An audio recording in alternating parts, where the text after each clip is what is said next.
Jim and I, we coordinated today. We didn't really plan on that, but I do really appreciate his lesson because when I think about, we've come a long ways in our careers, but we've been disciples for a long time, and we've made a lot of mistakes. And part of our sharing is really just out of the spirit of, hey, these are things that we did wrong. I remember my car getting towed because I didn't want to take care of the parking tickets, when I lived in the Bay Area. I remember those fees on my account. We had to learn those things the hard way. So we're sharing these things in the hopes that maybe you won't have to learn them in the School of Hard Knocks. So thank you for that. It is a spiritual battle that we're in, and how we represent ourselves and how we're doing has so much to do with our relationship with God, and then how we can affect people in our workplace. So let's keep that in mind and remember that is the ultimate purpose, to advance our careers, but really to advance the kingdom, to help more and more people become Christians. So thank you for being with us. I was so impressed with you guys last week. I appreciated your questions, your vulnerability, the way that you honestly assessed where you were at and the things that needed to change and grow and develop. That's the start. We got to face the brutal facts, right? Sometimes they're hard to look at, but it helps us in the long run. I'm going to give some practical follow-up from your resumes and the things that I kind of looked at. Just generally, I got through most everyone's resumes. And so, a couple of things. I'm just going to run down, and don't look at the handouts just yet, but I'm going to run down some overview on the resumes. Format. I'm a big format person. Keep it simple. It doesn't have to be elaborate, just consistent. So if you indent 5 spaces, do it every time. If you bullet, do it every time. If you underline, do it every time. If you have 2 spaces, then do 2 spaces every time. It's visual. So you want to have some white space, use bullets, and be consistent, okay? Church detail. This is the area I'm going to spend the most time. There's a lot of church detail on your resumes. So while we are passionate about our church and what we do, right, and the way we volunteer, you cannot show it in such detail on your resume. And here's the number one reason why. You do not know your audience. You don't know who's reviewing your resume. And so you have to be super careful. It's not that we're not proud of our church or our Mercy Worldwide. You have to be careful. So I'm going to give you some ideas, just jot these down, on how to reflect the experience you've had in a business-friendly way. Does that make sense? Okay. Instead of City of Angels International Christian Church. So many of you guys wrote that. Just write CAICC, nonprofit. Okay? That's true, that's accurate, but again, you don't know your audience. Instead of saying you're a Bible talk leader, say that you're a discussion leader or a small group leader. Okay? Instead of saying that you collect Sunday contribution, okay? Say that you or that you're raising money for missions. Just say fundraising. Okay? Instead of planning International Women's Day, whatever, just say experience at event planning for 500 people or 200 people. Quantify it. You see what I'm saying? Make sure that the language that you use is not potentially discriminatory. Okay? Instead of saying Kids Kingdom, a lot of you put Kids Kingdom. Just volunteer children's training program. Instead of, what else did I say? Discipleship. Maybe you put discipleship. That you have a mentor, that you had mentoring, something to that effect. Some other ideas: leadership, community outreach, problem solving, conflict resolution, life skills mentoring, counseling of college-age kids. You get my drift? Yeah. Okay? Yes. So just make those quick little, they'll really help. Okay? Do the same thing on Mercy Worldwide. Just be careful of your kingdom lingo on your resumes, on your social media, on LinkedIn, wherever we tend to use it. A couple of other things on the resumes, don't use dates as far as don't reveal how old you are. Your high school graduation date, it's not necessary. College, it's okay if it's in the last 5 years. It's not necessary for somebody to know that you're 40 or you're 21. It's potentially discriminatory. Okay, again, you don't know who your audience is. You want to have them look at your resume and have every opportunity to come in and interview for that job. One thing to see something on your resume and say, because you don't know that they're doing that, but they are doing it. Yep. Explain your gaps. If you have a 4-year gap, just say, you were home taking care of a child, or you took a leave of absence, or you traveled. Just explain it. Questions about anything revolving around your resume? Yeah? How long is it? So explain the gaps. About how long would you say is needed? So is a year fine? Or if you can just explain it, return to work after a leave, if it's more than 2 years, I'd say explain it. Or lump it. So sometimes we take time to go to school. So just say, experience while in college. And then you can boom, boom, boom. Okay? Any other quick questions? Yeah. Like pertaining to the skills that we have, like for that certain job. Yeah. Like what if you apply to a job but you don't have those certain skills? So I shared a resume of a girl in our region, actually, who works in a warehouse, and she wants to work in a law firm. So in her summary, what we did is we drew out her attention to detail, her specifics around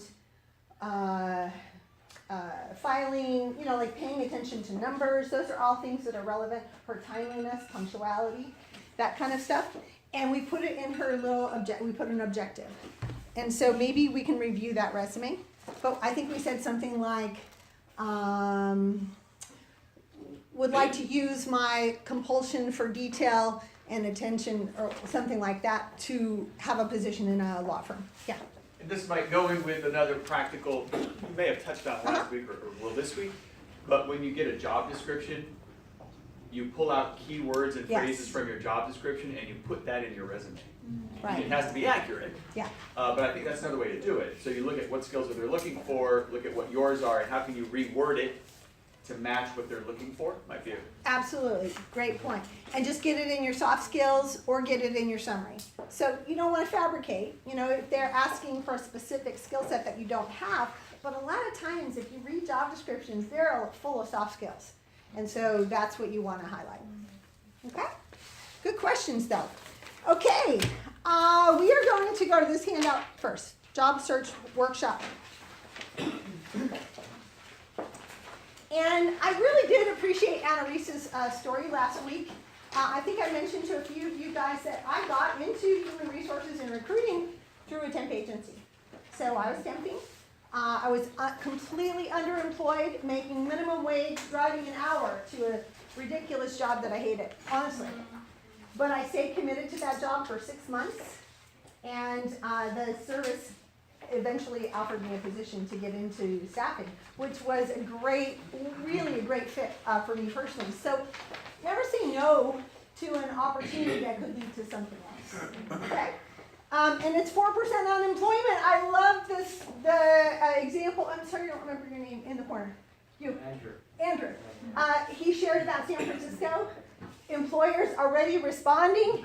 It's less than 4% unemployment. Employers are going to respond. If you are looked to be a quality individual with quality experience and you're reaching out ahead of time, man, it's your job market right now, okay? It really, really is. You just have to stand out a little bit and you'll get some job offers. So there's no better time to be looking for a job than right now. On this workshop, apply to one or more temp agencies. How many of you guys have been to and I don't work for Express anymore. I'm not, touting them, but how many of you have been to an employment or temporary agency? Okay, Okay, not that many of you.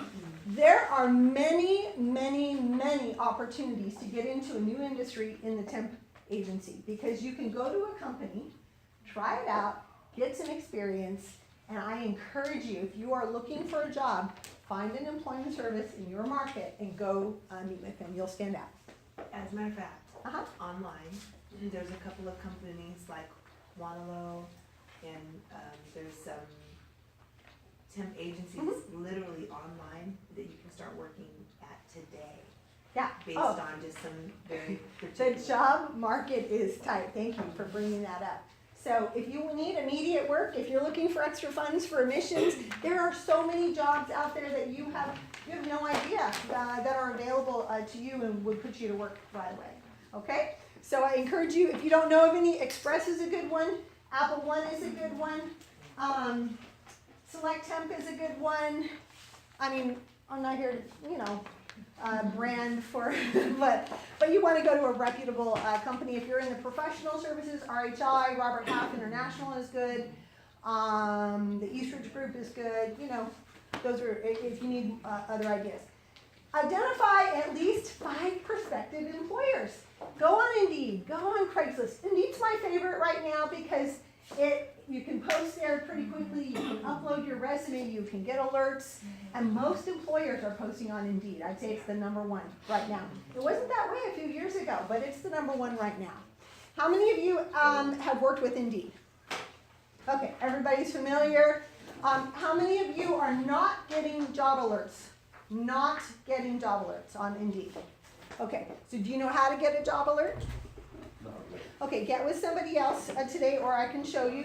But if you go on and just search for a job, it'll basically ask you, do you want an alert when the next that job comes up again, and it'll send you. Go on to company websites that you're interested in and get their alerts. You'll get an alert every time they post a new job. But identify 5 employers that you want to work with, okay? Companies that you are interested or specific industries. And then apply to 1 or 2. It doesn't take that much. Now you can apply from your phone. Be careful about applying from your phone because a lot of typos happen on your phone. Potential leads from family and friends. Dang, we have the best network around, right? Who do you know? Who do you know? Who do you know? Who do you know? Who do they know? Who does your mother know? Who does your sister know? Right? I mean, we're in the who do you know. So potential leads from friends and family. Here's my pet peeve about giving referrals. Don't make me regret it. Right? Amen. I went through several periods of time where I no longer could hire a disciple. I mean, I had hundreds of jobs available to hire people into, but the track record was so poor because of the life skill stuff. So just be a great employee and then people will want to refer you over and over and over, okay? Just do what you said. And so to the networking that Malik mentioned with LinkedIn. How many of you are on LinkedIn? Okay, good. So I'm going to get your names and take a peek at your LinkedIn profiles. Make sure they match, okay? Make sure they're not full of religious jargon. Make sure you have some descriptive about what you've done, okay? And make sure you have some endorsements that are reputable people that you can look at, okay? Don't just connect. People will look at who your connections are, so don't just connect with church people. Make sure you're connecting in the business world. Even after you interview, send that interviewer a LinkedIn request, okay? And then always be adding people to your network. I was really surprised last time I gave this class, I think 3 people reached out to me on LinkedIn. Now, I don't accept everybody's LinkedIn because not everybody, I don't want to be friends with everybody that reaches out to me. I don't mean that in a weird way, but professionally it's not necessarily good for me. Right. But only 3 people from the whole class even reached out to me on LinkedIn. So don't miss an opportunity. I think, where did Alex go? Alex Brody and I figured out, I didn't even know who he was. I had reached out to him on LinkedIn, right? For a potential job that I was recruiting for. It was an engineering or some kind of tech job. I didn't even know he was a disciple. And then we figured that out. That's kind of cool, right? Okay, continually revise your resume. So, as I said don't know, 8 or so resumes. I have to make sure I send the right one. Be specific when you're responding to a job. Make sure you put some things in your resume for that job, okay? Especially if it's a job that you really want. And then we're gonna get some practice interviewing today. It takes practice. You know, even though I interview a lot, I don't get interviewed. I always, 100% of the time, get nervous when I have to go on an interview. Yeah. Isn't that silly? Like, I know, in theory, how to interview, but even when I have to go, and I went on a job interview a week ago, I literally had to sit in my car and pray. I'm like, I'm kind of shaky. So we all get that way. That's a completely normal response, right? And then I was talking to Shelly this morning. Always, what did I say last week? Always, I don't say always very often. Always, always, always, always, always follow up. Thank yous. We underestimate the power of a thank you, guys. It's so basic, it's so fundamental. Always, always, always. If you leave here with one thing, always, always, always, always follow up and say thank you. Can I ask this happened to me where I went on an interview, and after the interview, I knew I don't want this job. What do you? Always follow up and say thank you. Because you may not want that job, but guess what? You might need that connection. So I'll tell you a little story. I went on an interview in Eugene, Oregon. I was getting back in the marketplace, and it was a sales something or other, business development something or other for a 5-star hotel there. There's one 5-star hotel, this was it. I walked in, and it was a super classy place, really liked it. I was pumped for the interview. This young kid, about Jeff's age, came out, and he looked me up and down. I'm like, oh dang, I'm not a fit. Like, he just sized me up. He did not even take me back to the conference room. He completely insulted me. I sat in the lobby and talked with him for about 15, 20 minutes. So, what do you think happened? He sized me up. I wasn't a fit. He probably discriminated against me because of my age. And I'm sitting in there going, wow, the girl I have living with me right now is a perfect fit. Any of you know Hannah Hardy? Yes. Hannah Hardy. She was living with me. She was a new Christian, awesome young woman. Now, I could have just sat through that 15 minutes and been completely insulted, but the whole interview I'm thinking, I'm a recruiter, and Hannah's a great fit for this company. So I went home, I wrote a thank you, I made some cookies, I dropped it off, and then I followed up with an email that said, I know you're probably not going to hire me, but I have the perfect candidate for you. I'd love to refer it Hannah Hardy, and here's her resume. And guess who got hired? Hannah Hardy. Okay, so why do I share that? Is because you never know who that person you just met could lead you to. Always, always, always thank them, show appreciation for their time, and who knows what can happen, right? Okay, I left an interview last week. I left there. I said, I'm not interested in this job. I thanked them. I brought them some chocolate. I'm a big thing on little gifts because most people don't do it, and so it really makes them remember you. And I thought, maybe in the slightest chance, she might work something out for me that I'm interested in. Guess what? She responded the next week. Wow, love the chocolates. Thanks for the note. I think I might be able to work something out that, it fits your flexibility. Now, I left there. I'm not really interested, but could this fit for me? Maybe. I don't want to close that door. I want to keep it wide open. Yeah. Every interview, you want to keep it wide open. Every single one. You never know what's going to happen.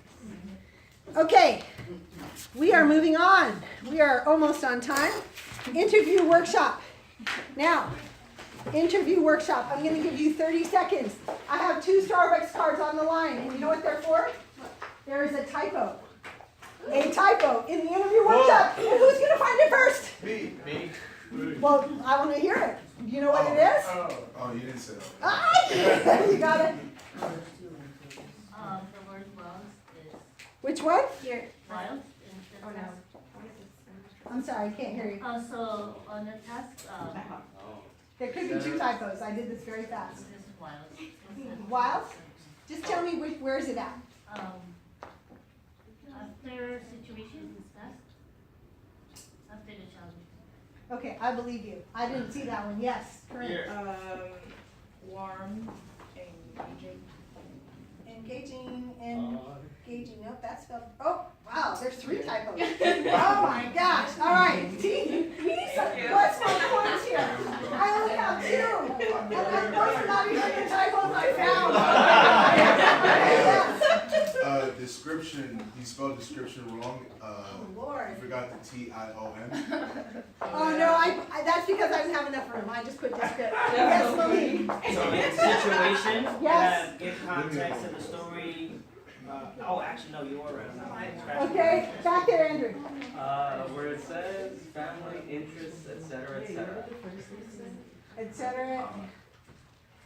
Oh my gosh, I just opened myself up to a world of hurt here. Okay, Kelly. Is concise spelled?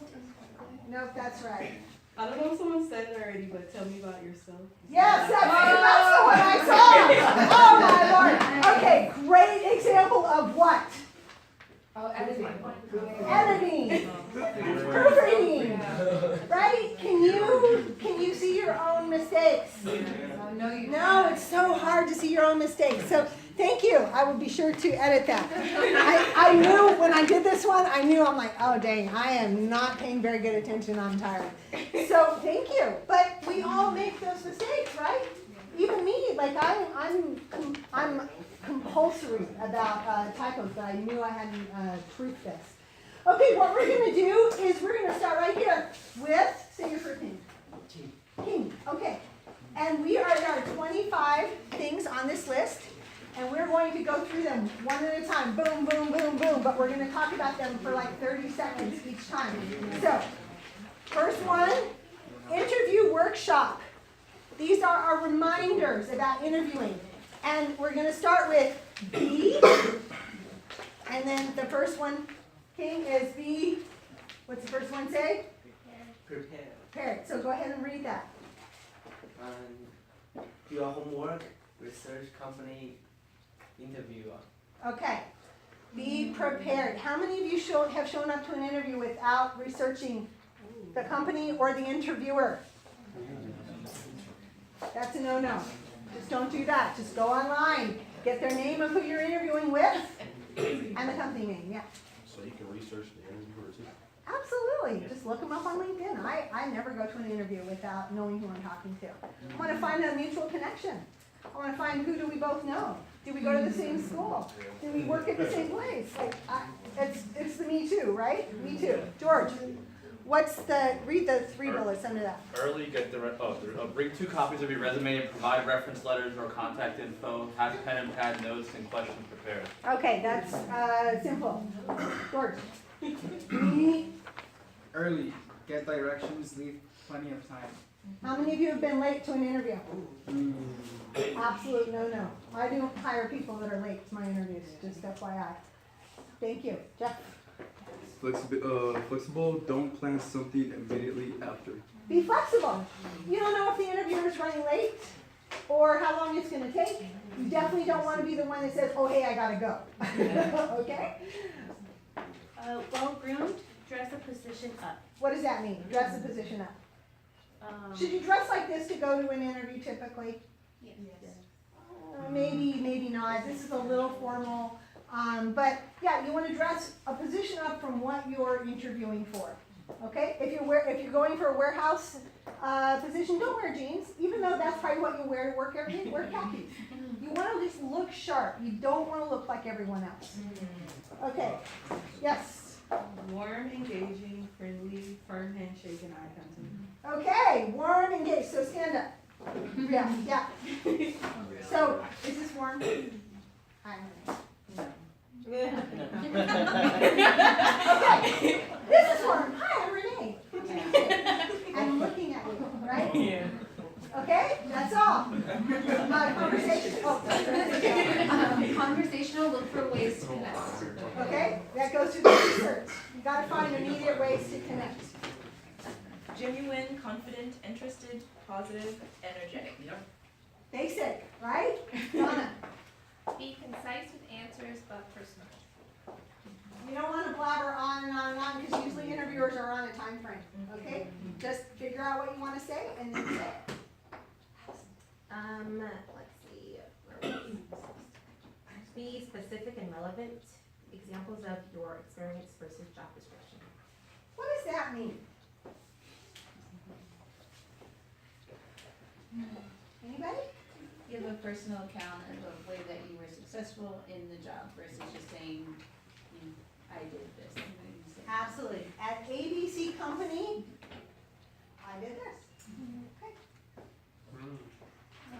Engaged, ask questions as a means to create conversation. Ask questions. What are the easiest questions to remember? Your interviewer is talking to you and you're thinking, why? Why? How? Tell me more, right? Those are the easiest ways to develop a conversation. They're talking, you say, why? Why is that? Oh, how did that come about? Can you tell me a little bit more? Does that make sense? Yes. You want to promote the conversation. Okay, Kiana. Ready with the follow-up thank yous a must. All right, we already covered that, right? Yes. Trying for the tell me about yourself Ooh. question. How is your experience permanent to the job you're interviewing? Okay, we're gonna go over that in a little bit. That is really key. If you take away something today, take away this one. Next. Rehearse with 3 to 5 things you want to convey. Sell yourself. When you know that you're going in to interview for a reception position, then you want to have 3 to 5 things that you've done that are relevant to that job description that you can speak about. Okay, you got to sell yourself. Do you want the experience person? Yeah, I think she said that. Be slow to discuss compensation. Everybody wants to talk about money. Don't do it. Don't do it. I'm gonna talk a little bit more about not doing that. Mindful of your body language. Okay, what does that mean? Just simply like, just be upright, smiling, not like slouching, and Right. body language is like most of the time. I have terrible posture. I know it. People my whole life have said you're slumping. This is how a lot of times in photos I look like this. I have to consciously stand up straight.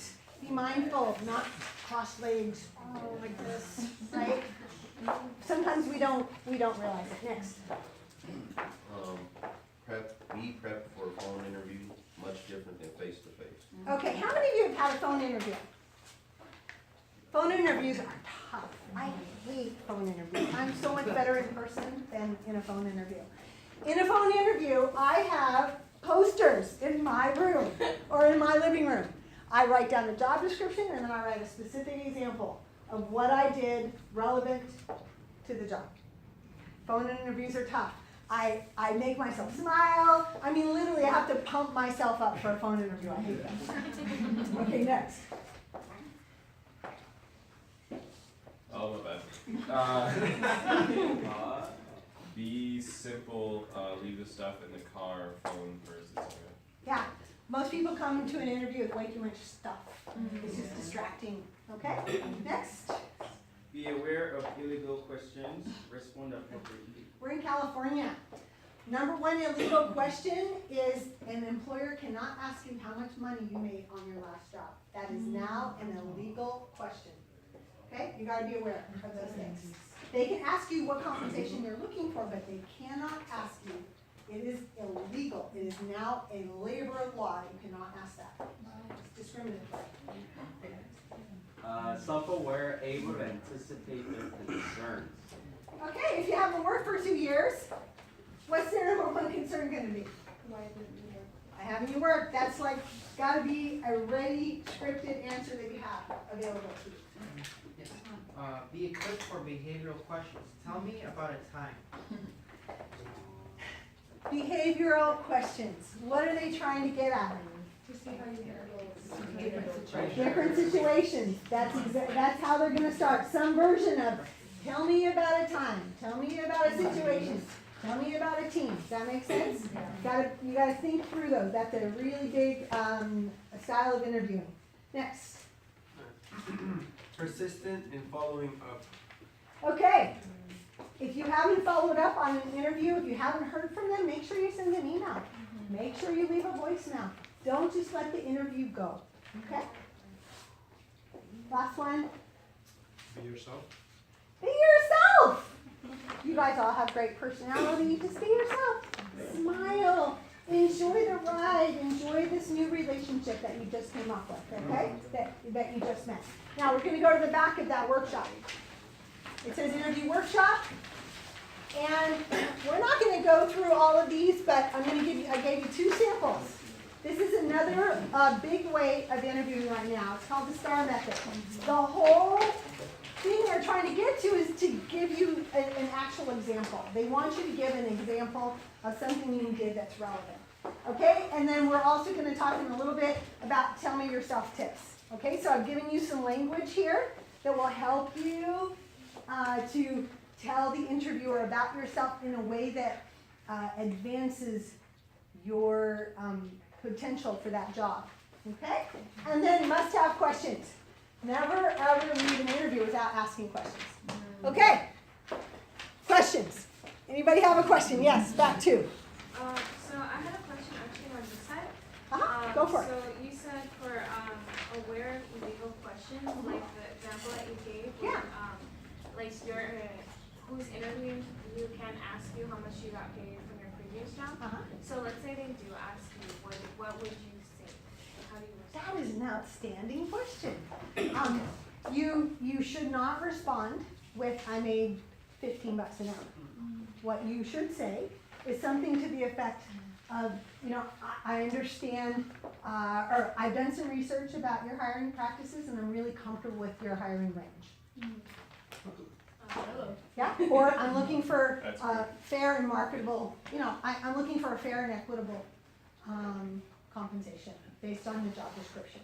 That's usually what I say. I'm looking for a fair and equitable compensation based on your job description. So they cannot ask it. And if you don't get hired and somebody asks you that question, you actually have a labor, I hate to say that, but you do have an issue. Yeah, go ahead. Okay, I'm glad you said it. That was my question. So you can report them to the labor board. Okay, so then, if so, how would you go about doing that? And or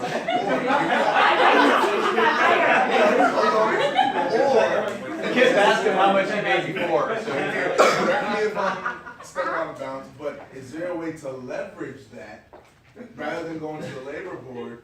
Let's talk about hiring.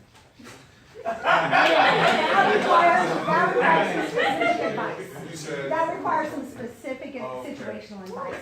I wouldn't recommend that. But you can always also say, I understand the range for this position to be $15 to $20 an hour, and I'm comfortable with that.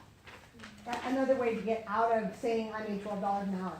That's the reason that it's now illegal, is because they don't want to be discriminated against. Okay, Walter, you got a quick question, we got to wrap up. So, for the behavioral question, what do you do when they give you one of those, what would you do in this situation kind of question? Like, they give you like an example and they expect a certain answer from you. Those are tough. You have to just know the culture and the company. If it's a company you really are interested in, then make sure you talk to a couple of employees that have worked there in the past. And just ask them about the culture, what's important to them, who fits. Then you get a little bit of insight. Yeah. I'm sorry, we're gonna wrap up because we're on a little bit of we're on a big time crunch actually. But good questions. See me afterwards if you have some more.